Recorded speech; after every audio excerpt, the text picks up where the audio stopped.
I am Elena, 36 years old, working as a financial analyst in Chicago. For 6 years, I saved every penny for my dream home, making sacrifices most people would never understand. Last month, our family reunion should have been a time of joy and connection. Instead, it became the moment my own sister and her husband Jason stole everything I had worked for. When I confronted them, Jason simply sneered and said those words I will never forget. Before I continue this heartbreaking story, let me know where you are watching from and hit subscribe if you have ever had to stand up to family who took advantage of you. Trust me, what happened next changed everything. My life in Chicago had been stable and predictable for the past 8 years. As a financial analyst at Meridian Partners, I had built a reputation for meticulous attention to detail and sound investment advice. The irony that I could protect millions of dollars for wealthy clients, but failed to protect my own savings still stings to this day. My apartment was small, just a one-bedroom on the north side of the city. Nothing fancy, but it was mine. I drove a 10-year-old Honda that was paid off. I brought lunch to work every day while colleagues ordered delivery. Every small sacrifice was part of my plan. You see, I had a dream of owning a beautiful brownstone in Lincoln Park. Not a mansion, just a cozy 3-bedroom with character and history where I could build a life. For 6 years, I put away 30% of every paycheck. I skipped vacations, bought clothes at thrift stores, and said no to expensive nights out. My friends sometimes called me boring, but I had my eye on something bigger than temporary pleasures. I wanted roots, security, and a place to truly call my own. My younger sister, Sophia, never understood this mindset. Growing up, she was always the favorite, though our parents would never admit it. She was the pretty one, the social butterfly, the one who could charm our parents into giving her anything she wanted. I was the responsible one, the planner, the one who everyone assumed would be fine without extra attention or support. When Sophia met Jason 4 years ago, I had reservations from the start. He was charming, sure, with his perfectly styled hair and confident smile, but something about him felt off. He talked big about his business ventures and future plans, but the details always seemed vague. Within 7 months of dating, they were married in a lavish ceremony that our parents paid for despite their own retirement savings taking a hit. After the wedding, Sophia changed. The sister who once shared everything with me became secretive. Her calls became less frequent, and when we did talk, the conversation often revolved around the expensive things Jason was supposedly going to buy. His latest business deal went through. Those deals never seemed to materialize, though. The pattern started small. First, it was Jason borrowing $200 to fix his car, promising to pay it back the next week. The next week turned into the next month, which turned into never. Then it was $500 for a business opportunity that was allegedly going to pay triple within 30 days. Then $1,000 when their rent was late because of some mix-up with Jason's pay. Each time I tried to set boundaries. Each time I was called selfish. My parents sided with Sophia as they always had. They constantly reminded me that family helps family, that Sophia and Jason were just going through a rough patch, that I had it easier because I only had myself to worry about. Last year, Sophia called crying because their electricity was about to be shut off. I paid their $400 bill directly to the utility company. A week later, she posted pictures of her and Jason at an expensive restaurant downtown. When I mentioned it, she got defensive and accused me of monitoring her life.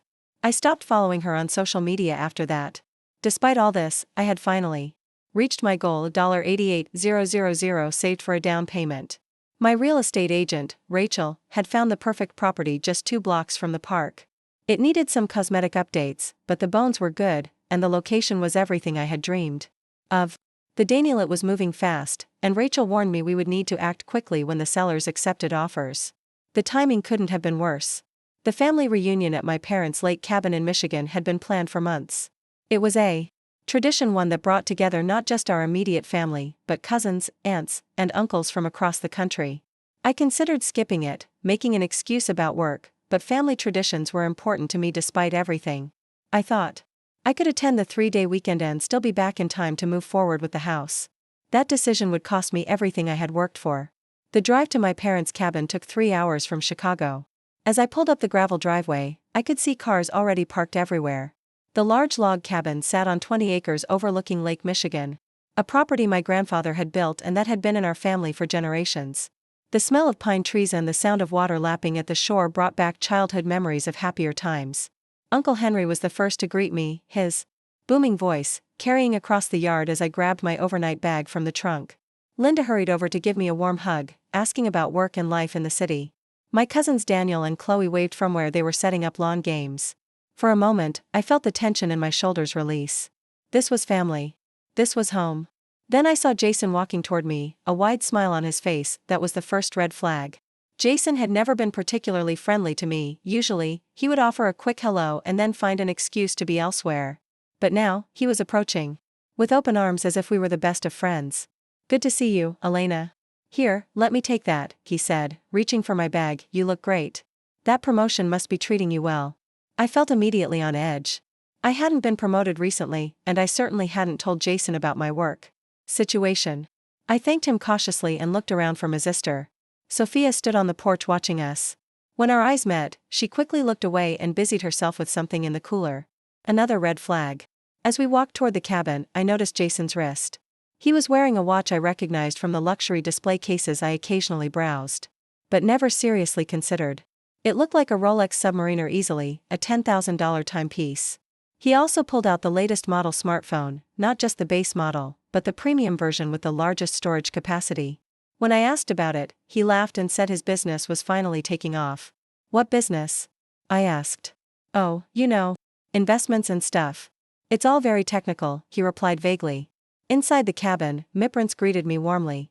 Mom was busy in the kitchen preparing her famous potato salad while Dad was organizing the coolers for the weekend.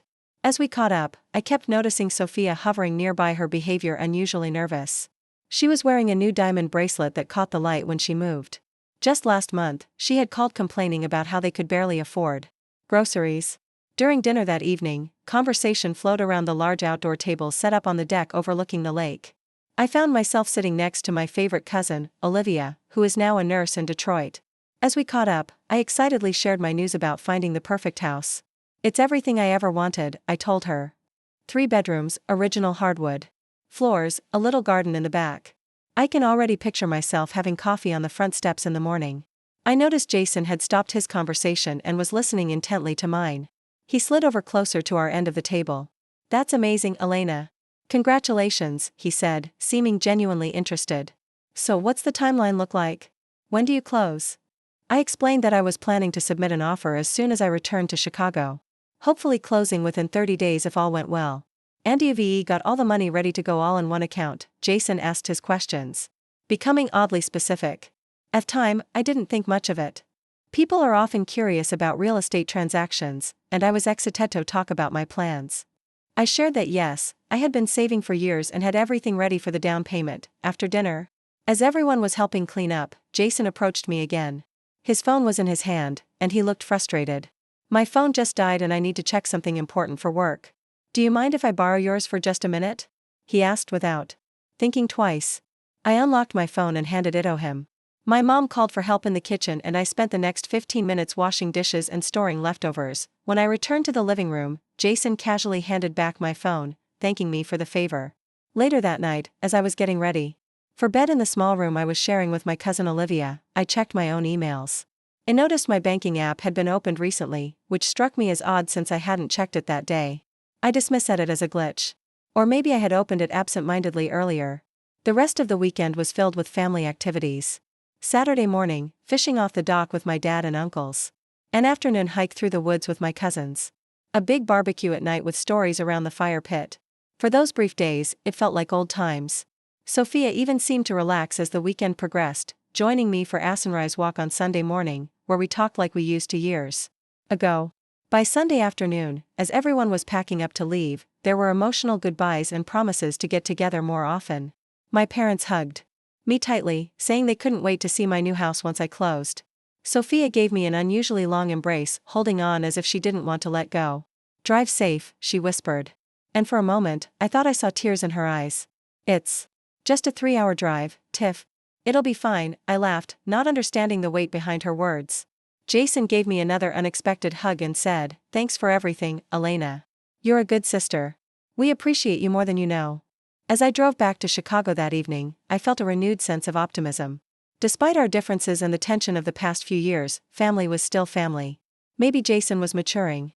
Maybe things with Sophia would improve. Maybe we could all support each other through life's challenges after all. He had no idea that at that very moment, everything I had worked for was already gone. Monday morning, I Woke up early, excited to call my real estate agent, Rachel, to move forward with the offer on the house. I made coffee, sat at Miss Mall kitchen table, and opened my laptop to review the property details one more time before making the call. Everything looked perfect: the neighborhood, the layout, the potential. This was going to be my home.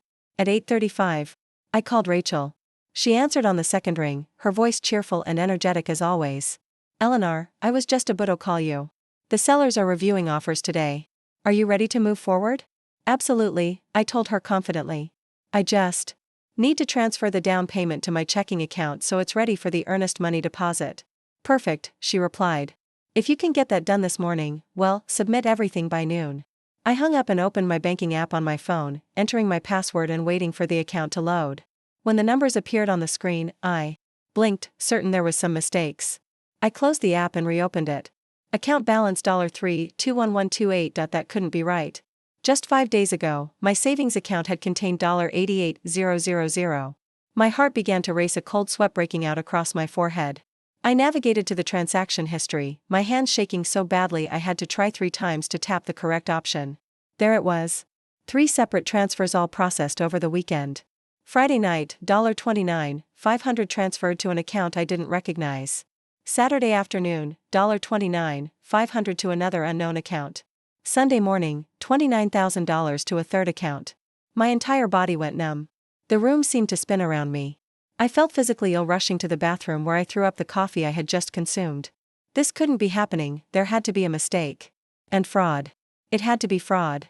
With trembling hands, I called my bank's fraud department. After authenticating my identity, I was placed on hold. The cheerful music playing in my ear felt like a mockery as my entire future evaporated before my eyes. 45 minutes later, a representative finally picked up. "Miss Wilson, I've reviewed the transactions you're concerned about," the woman said professionally. "I'm afraid these appear to be authorized transfers made from your registered mobile device using your correct credentials, but I didn't make those transfers." I insisted, my voice rising with panic. "I was at a family reunion all weekend. Someone must have hacked my account." "Were there any times when someone else had access to your unlocked phone?" she asked. The memory hit me like a physical blow. Jason borrowing my phone. The banking app being open later that night, the oddly specific questions about mid-down payment, his expensive new watch and phone, Sophia's new bracelet, their sudden friendliness. I ended the call with the bank after they explained the investigation process, but I already knew what had happened. I tried calling Sophia straight to voicemail. I called again. Same result. I sent text messages that showed as delivered but remained unread. I called Jason. No answer. In desperation, I called Miprance. "Elena, honey, what a lovely surprise." My mother answered. "Did you make it home safely yesterday?" "Mom, I need to know something," I said, trying to keep my voice steady. "Have you heard from Sophia and Jason today?" "Oh, yes. They stopped by this morning to show off their new SUV," she said cheerfully. "Jason said his investment finally paid off big time. It's such a beautiful vehicle, all black with those fancy wheels. They said they might take a little vacation to celebrate." Each word felt like a knife twisting in my chest. New SUV. Investment paid off. Vacation. "Mom, I need to go. It'll call you back." I managed to say before hanging up. I collapsed onto my couch, the full reality crashing down on me. My own sister and her husband had stolen my life savings, my dream home, my security, my future. Everything I had worked and sacrificed for over 6 years was gone in a single weekend.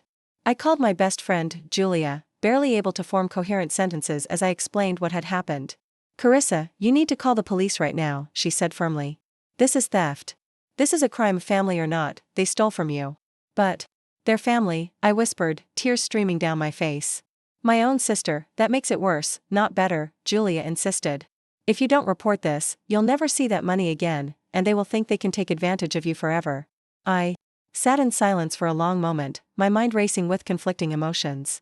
Loyalty to family, the shock of betrayal, the fear of confrontation, the grief of losing my dream home, the rage building inside me toward the people who had done this.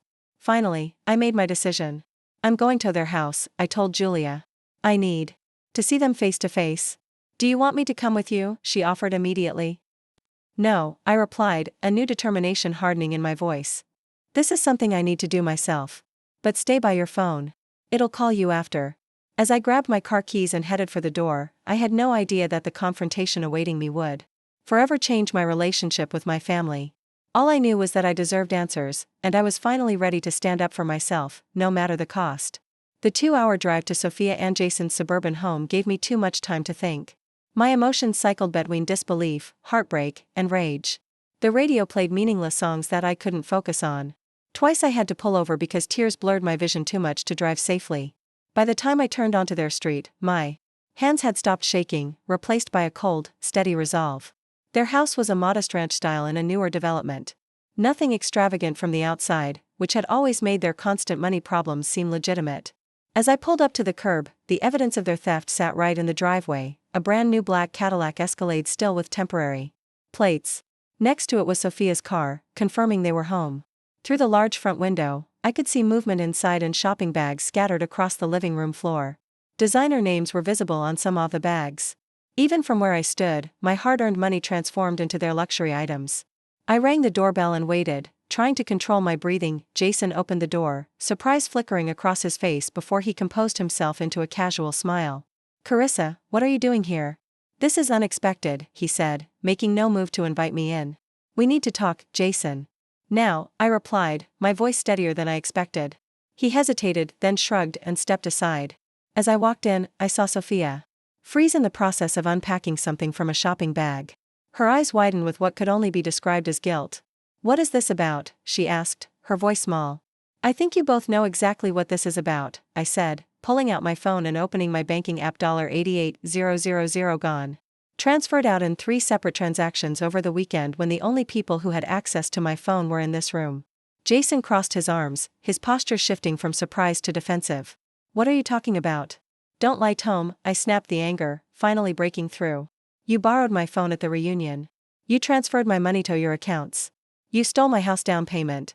Sophia looked at Jason, who gave an almost imperceptible nod before his entire demeanor changed. The friendly mask dropped, completely replaced by a cold smugness it glimpsed before, but never seen so openly displayed. "Prove it," he challenged. I pulled up the transaction history on my phone and held it up. 3 transfers, all made when my phone was in your possession. The exact weekend you suddenly have money for a new SUV and designer shopping sprees. Sophia at least had the decency to look uncomfortable, her eyes darting between Jason and me. She started to speak, but Jason cut her off. "So, what if we did?" he said, his voice taking on a sneering quality that made my skin crawl. "We needed it more than you. You're single with no kids. We have expenses. Besides, it's not like you can't just save up again." The callousness of his words hit me like a physical blow. I turned to my sister, desperate for some sign that she wasn't completely on board with this betrayal. "Sophia, how could you? That's everything I worked for. 5 years of saving for my home." She fidgeted with the shopping bag in her hands, a designer purse partially visible inside. "You always had it easier than me, Elena," she said quietly. "Everything always came easy, Toyou. Good grades, good job, good money management. I struggle with everything, you don't know what it's like." "So, you steal from me?" I asked incredulously. "Your own sister?" "It's not stealing when it's family." Jason interjected. "It's redistribution. Besides, if you were really so smart with money, you'd have better security in your accounts." He gestured around the living room at the shopping bags. "Look at all this stuff we needed. New clothes for Sophia and new tools for me. We're going to Disney World next month. The kids at Sophia's work are always talking about their vacations, and she deserves to have stories to tell, too." Each justification made me more furious, the entitlement, the rationalization, the complete lack of remorse. "I'm going to the police," I said, pulling out my phone again. "This is theft. Plain and simple." Jason's face darkened. "You do that and well, make sure the entire family knows how selfish you are. Your own sister needed help and you chose a house over family. What do you think your parents will say? The whole extended family? Who do you think they'll believe? The sister who's always been difficult and uptight, or the one with the cute family who just needed a little help?" I turned to Sophia again, desperate for her to see reason. "Is that what you'll tell them? That I wouldn't help you after all the times I've bailed you out, paid your bills, loaned you money you never repaid?" For a moment, I thought I saw a flicker of shame in her eyes. But then she moved closer to Jason, physically taking his side. "You always act like you're better than everyone, Eleanor," she said, her voice gaining confidence from Jason's approving nod. "Always so perfect with your financial planning and your career goals. Maybe this is the universe balancing things out. Besides, it's just money. You can make more. Family is forever. Just money." I repeated, my voice breaking. "It was my future, my home, my security, everything I worked for." Jason laughed, the sound cutting through me like glass. Well, now it's our future, our security. Go back to your little apartment and start over. Maybe save faster this time. The cruelty of their responses left me speechless.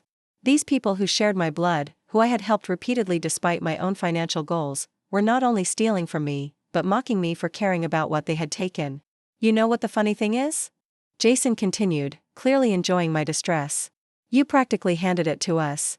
All that talk about your savings at dinner, leaving your phone unlocked, it was almost too easy. Something inside me snapped at his words. Without another word, I turned and walked out the door.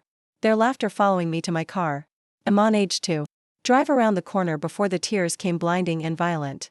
I pulled over and called Julia, barely able to speak through my sobs. I'm coming to get you, she said immediately after I explained what had happened. Stay where you are. Don't drive like this. 35 minutes later, Julia pulled up behind my car. She drove me back to Chicago in my vehicle while her husband followed in theirs. The entire drive back, I stared out the window, feeling hollowed out and betrayed in a way I had never experienced before. My dream home, my financial security, and my relationship with my sister were all destroyed in a single weekend. And the worst part was knowing that my family might actually take their side if Jason spun the story well enough. After all, they always had before. But as we crossed the city limits back into Chicago, something else began to form inside me. A determination, a resolve, this time would be different. This time, I would fight back. The next few days passed in a blur of grief and shock. I called in sick to work, unable to face colleagues or clients in my current state. My apartment, which had always felt like a temporary stop on the way to my real home, now felt like a prison of shattered dreams. Every corner reminded me of what I had lost and the betrayal that had taken it from me. On Wednesday morning, an email from Rachel, my real estate agent, appeared in my inbox. Great news. The sellers accepted offers yesterday. Are you ready to submit yours? I stared at the screen, tears welling up again. The perfect house, the one I had pictured myself in for years to come, would go to someone else. With trembling fingers, I typed a response explaining that my financial situation had unexpectedly changed, and I could no longer make an offer. I couldn't bring myself to tell her the truth of what had happened. Her reply came quickly, full of sympathy and encouragement. That other houses would come along when I was ready. But we both knew that in Chicago's competitive daylight, finding another perfect match at that price point could take years of saving that I would have to start all over again. By Thursday, MIPRINs had called several times, leaving increasingly concerned voicemails. I finally answered on their 4th attempt, trying to keep my voice neutral. Elena, what's going on? My father asked immediately. Sophia says you've been making wild accusations against her and Jason. Something about them stealing money. She's very upset. So, they had already started spinning their version of events. I wasn't surprised, but the reality of it still stung. Dad, they took my savings, I said flatly. $88,000 that I was going to use for a house down payment. Jason used my phone at the reunion to transfer it all out. Honey, there must be some misunderstanding. My mother chimed in on the extension. Jason told us his investment finally paid off. That's where their money came from. What investment, Mom? I asked, frustration rising in my voice. When has Jason ever had a successful business venture? When has he ever had money to invest in the first place? There was an uncomfortable silence before my father spoke again, his tone conciliatory. Look, Elena, even if what you're seeing is true, which I'm not saying it is, but even if it were, isn't it better to just let this go? For the sake of family peace, Sophia is your sister. Blood is thicker than water. I couldn't believe what I was hearing. Even faced with the obvious truth, they were still making excuses for Sophia and Jason. So, I should just accept that they stole my life savings? I asked incredulously. Just forget about it for family peace. We could help you with a new down payment, my mother offered hesitantly. Not the whole amount, of course, but maybe $5,000 to get you started again. Family has to stick together, Elena, the implication was clear. They believed me on some level, but were still choosing the path of least resistance. Still enabling Sophia and Jason, still expecting me to be the reasonable one who would sacrifice for the sake of harmony. I need to go, I said abruptly. I'll call you later. After hanging up, I sat in stunned silence. If my own parents wouldn't support me, what chance did I have justice? Later that evening, a knock at my door startled me from my daze. Julia stood there holding grocery bags in one hand and a bottle of wine in the other. You haven't been answering texts, so I'm implementing best friend emergency protocols, she announced, pushing past me into the apartment. She set the bags down and turned to face me. Her expressions are serious. You're not giving up, are you? What choice do I have? I asked, slumping onto the couch. My parents basically told me to forget about it for the sake of family peace. Julia began unpacking the groceries, her movements precise and determined. That is exactly what people like Jason count on. That decent people will choose peace over justice. That victims will stay quiet to avoid conflict. She handed me a glass of wine and sat beside me on the couch. I have someone I want you to talk to. Stephen Lewis has a lawyer who specializes in fraud cases and he's a friend who will give you a consultation for free. I don't know who. Julia, I sighed. Taking legal action against my own sister is exactly what you should do, she finished firmly. Carissa, listen, Tom. This isn't about the money anymore. This is about you standing up for yourself. If you let them get away with this, what message does that send? That you're a doormat they can walk all over whenever they need something. Her words stung, but I knew she was right. This pattern with Sophia and Jason would never end unless I put a stop to it. The next day, I met with Stephen Lewis in his downtown office. He was a sharp-featured man in his 50s with kind eyes that balanced his otherwise intimidating demeanor. I told him everything from the family dynamics to the specifics of the theft. You have a strong case, he said after I finished. The transfers were made without your authorization from your device while it was in their possession. The timing aligns perfectly with their sudden purchases. It's not just circumstantial evidence. My stomach twisted. But would I have to testify against my own sister? Stephen leaned forward, his expression softening slightly. Miss Wilson, family fraud is more common than you might think. It's also one of the most underreported crimes because of exactly the conflict you're feeling right now. But ask yourself this. If a stranger had stolen $88,000 from you, would you hesitate to report it?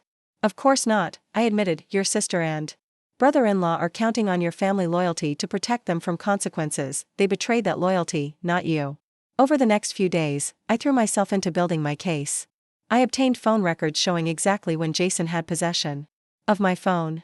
I discovered that my parents' cabin had security cameras installed last year after a break-in at a neighboring property.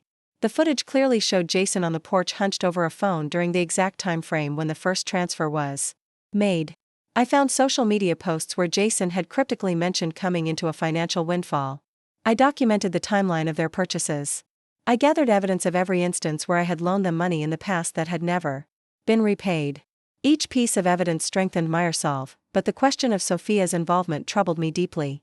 She was clearly complicit, but was she a willing participant or under Jason's influence? The sister I grew up with would never have done this to me, but people change. Or perhaps I had never really known her at all. The most difficult part was preparing for the family fallout. Stephen warned me that taking legal action would likely cause a permanent rift with some family members. Was I prepared for that possibility? At first, the thought terrified me.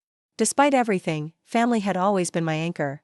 But as I reflected on recent years, I realized that what I thought of as family loyalty had become a one-way street. I gave, they took. I compromised, they demanded. I forgave, they repeated the same behaviors. A week after the discovery, I was ready. Stephen had prepared the legal documents. The bank fraud department had completed their preliminary investigation. The police report had been filed. Everything was in place for the next step. I called Julia the night before. Thank you for pushing me to do this, I told her. I didn't think I would have had the courage without you. You're stronger than you give yourself credit for, Elena, she replied. Always have been. You just needed a reminder. That night, I barely slept. Tomorrow would change everything for better or worse. But for the first time since discovering the theft, I felt something other than despair. I felt powerful. I felt righteous. And most importantly, I felt like myself. Again. The following Saturday, I drove back to Sophia and Jason's house. My car now filled with purpose rather than grief. In the passenger seat sat my large designer bag, a Christmas gift from a grateful client last year. It contained every piece of evidence, every legal document, and every ounce of courage I had managed to gather over the past week. As I pulled up to their house, I noticed the new Escalade still prominently displayed in the driveway like a trophy. The curtains in the front the windows were open, giving me a clear view of Sophia moving around inside. This time there would be no surprise visit. He had texted them that morning saying we needed to talk about a family matter.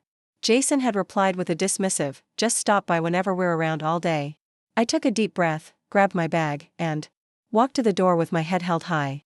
When I rang the doorbell, Jason answered almost immediately, that same smug expression on his face from our last encounter. Back for more family drama? He asked, his tone mockingly light. I thought you'd be busy saving for your next down payment by now.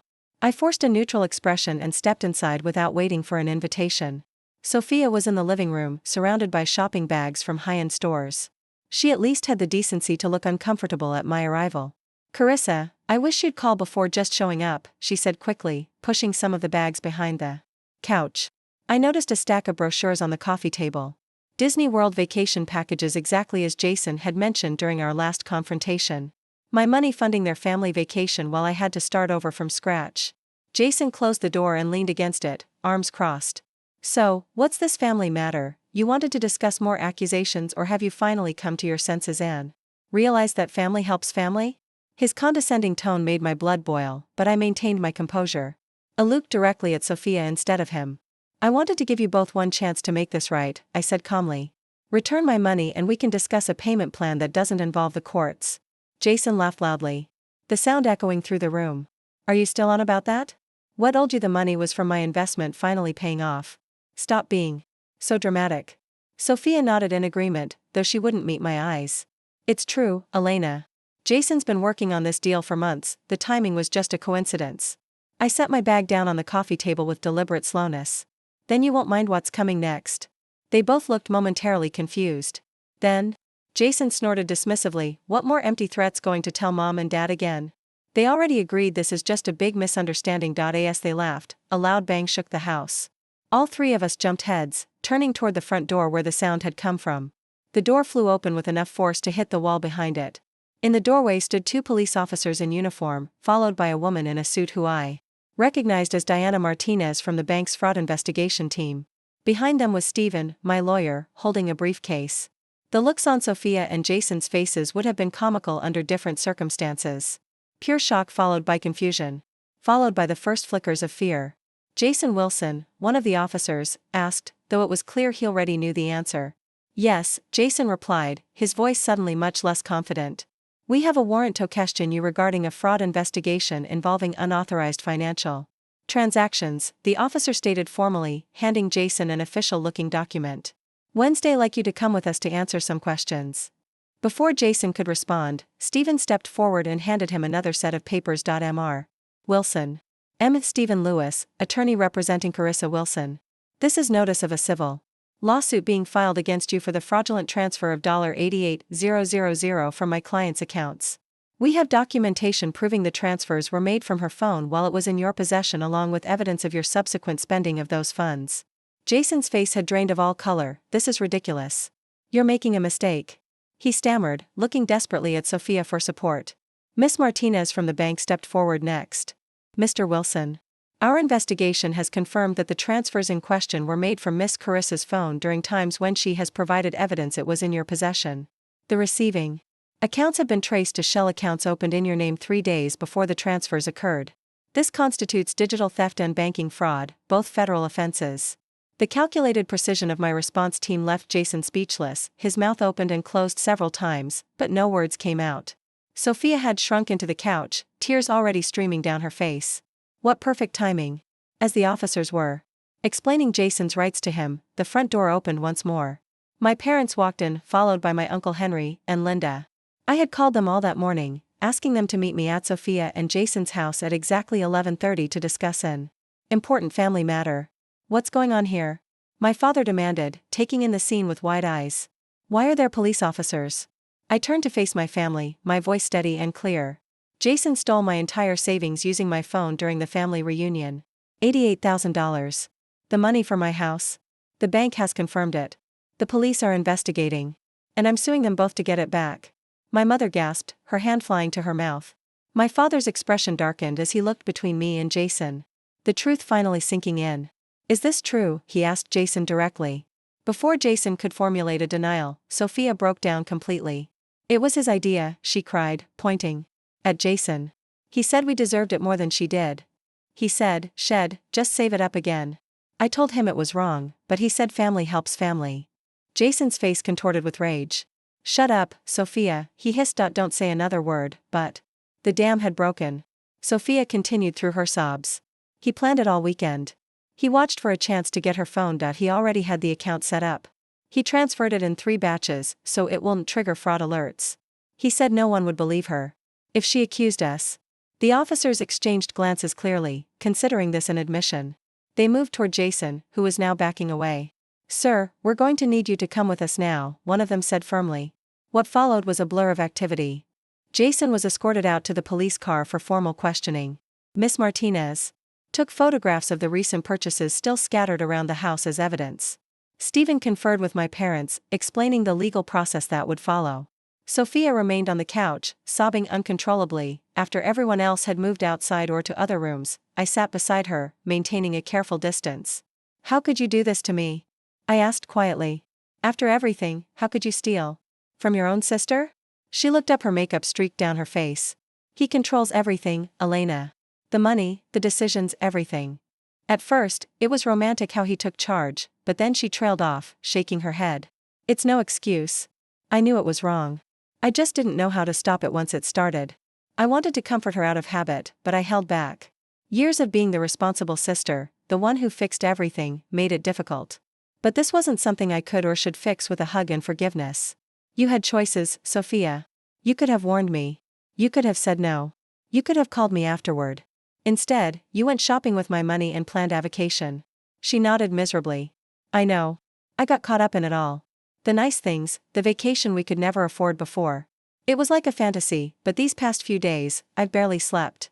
The guilt. I just kept telling myself, you'd be okay because you're always okay." My parents re-entered the room, both looking shell-shocked. They sat across from us, my father leaning forward with his elbows on his knees. "We owe you an apology, Elena," he said, his voice heavy with regret. "We should have believed you immediately. We should have questioned where their money suddenly came from." My mother nodded tearfully. "We always thought we were helping Sophia by giving her extra support, but maybe we were just teaching her that she didn't have to bear responsible for her actions." It was the first time I had ever heard them acknowledge their role in enabling Sophia's behavior. Under different circumstances, it might have been a healing moment, but the betrayal was still too fresh, the wound too deep. "The bank will be freezing their accounts," I explained. "The lawsuit will seek full restitution plus damages. I'm not backing down this time." "Nor should you," my father said, firmly surprising me. This crossed every line. "There have to be consequences." Sophia sobbed harder at his words, but didn't argue. For once, she was facing the reality of her actions without anyone rushing to shield her from the fallout. As I gathered my things to leave, I felt a strange sense of peace settling over me. The money wasn't back in my account yet. The dream house was lost. The legal process would be long and difficult. But for the first time in my adult life, I had stood up for myself without compromise, without putting everyone else's needs before my own. And surprisingly, the world hadn't ended. In fact, the truth had finally set me free. 4 months passed before Jason's case made its way through the legal system. In the end, faced with overwhelming evidence, he accepted a plea deal. The court ordered full financial restitution off the $88,000 plus $15,000 in additional damages. He received 2 years probation and 200 hours of community service. The judge had been particularly stern, noting that family fraud was an especially egregious breach of trust. The money was returned to me through a court-monitored payment plan. Jason's new SUV was sold along with most of their recent purchases. It wasn't an immediate recovery of everything that was taken, but it was justice in motion. Sophia moved back in with our parents a week after Jason's arrest. Their marriage, it seemed, could not withstand the strain of consequences finally catching up to them. She filed for separation, citing emotional manipulation and financial control as primary factors in her decision. Our relationship remained complicated. I wasn't ready to welcome her back into my life with open arms, but I didn't shut the door completely either. We began meeting once a month with a family counselor, slowly rebuilding a foundation that had been cracked long before the theft occurred. In our third session, she made a confession that took me by surprise. "I was always jealous of you, Elena," she admitted quietly. "You seemed so together, so capable. I felt like I was constantly failing in comparison. It was easier to resent you than to learn from you." The counselor encouraged us to explore these feelings, helping Sophia recognize that her perception of me as perfect was as unfair as my perception of her as hopelessly irresponsible. We were both more complex than the roles we had been assigned. In your family dynamic. My parents underwent their own reckoning during this time. They apologized repeatedly for not believing me initially and for years of enabling behavior that had contributed to the situation. My father in particular seemed determined to make amends, offering financial help that I gently declined. This was something I needed to rebuild on my own terms. By the 6-month Daniel, he had received enough of the restitution money to begin house hunting again. The perfect brownstone was long gone, but Rachel, my ever-patient real estate agent, helped me find a different property. It was smaller than my original dream home, but it had character and potential. Most importantly, it was mine. Purchased with money that now carried the weight of a hard-won battle rather than just years of careful saving. The day I closed on the house, Julia helped me move in, christening the new space with takeout Chinese food. Eaten on the floor of the empty living room. "Are you sad about losing the first house?" she asked as we broke open fortune cookies. I considered the question carefully. A little. It was perfect. But maybe it wasn't meant to be my home after all. This one feels right for where I am now. Which was true. The person who had saved for that first house was different from the woman who now held these keys. I had changed, grown stronger, and more defined in my sense of self. This house would be filled with boundaries as well as dreams, with hard-earned wisdom as well as hope. The experience had transformed my approach to family as well. I learned that true family doesn't take advantage of your love. It doesn't use loyalty as a weapon or generosity as an expectation. Sometimes the family you choose, like Julia, who had stood by me without hesitation, proves more reliable than the one you're born into. That didn't mean I had given up on my blood relatives. Sophia and I continued our monthly counseling sessions, making slow but steady progress. She had found a job and was learning to support herself for the first time without Jason or our parents as a safety net. There were setbacks and difficult conversations, but also moments of genuine connection that gave me hope for the future of our relationship. I had also established clear boundaries with my parents. No more enabling behavior. No more expectations. That I would be the responsible one who sacrifices for everyone else. No more looking the other way when someone crosses a line. They were uncomfortable with these changes at first, but gradually came to respect the new dynamic. As for Jason, he remained in the periphery of our family, completing his community service and making the court-ordered payments. I had no desire to rebuild any relationship with him, and the rest of the family seemed to follow my lead in this decision. Some betrayals cut too deep for full reconciliation. Security became a priority in my new life. I implemented two-factor authentication on all my accounts. I never shared passwords or left my phone unlocked around others. I maintained a separate emergency fund that only I knew about. These weren't signs of paranoia, but of healthy self-protection. The most valuable lesson, though, was learning that standing up for yourself isn't selfish. It's necessary. It's an act of self-respect that ultimately earns the respect of others. The temporary discomfort of confrontation is far less painful than the long-term erosion of being taken advantage of repeatedly. 1 year after the family reunion that changed everything, I hosted a small housewarming gathering in my new home. Julia and her husband were there along with colleagues who had become friends, neighbors I had bonded with, and yes, my parents and Sophia. The house wasn't as large as the one I had originally dreamed of. But it was filled with people who truly cared about my well-being, not what they could take from me. As I looked around at the gathering, I realized that the betrayal that had felt like the end of my world had actually been the beginning of a better one. A world where I valued myself enough to demand that others do the same. Where I understood that forgiveness doesn't mean allowing someone to hurt you again. Where I recognize that sometimes the most loving thing you can do for yourself and others is to hold them accountable. Have you ever had to stand up to family who tried to take advantage of you? It's one of the hardest things to do, but sometimes it's the only way to break toxic patterns. Leave a comment below sharing your experience or how you would have handled my situation. If this story resonated with you, please hit the like button and subscribe to hear more stories about finding strength through difficult family dynamics. Thank you for listening to my journey, and remember that protecting your boundaries isn't selfish. It's necessary for a healthy life. Stay strong, and I'll see you in the next video.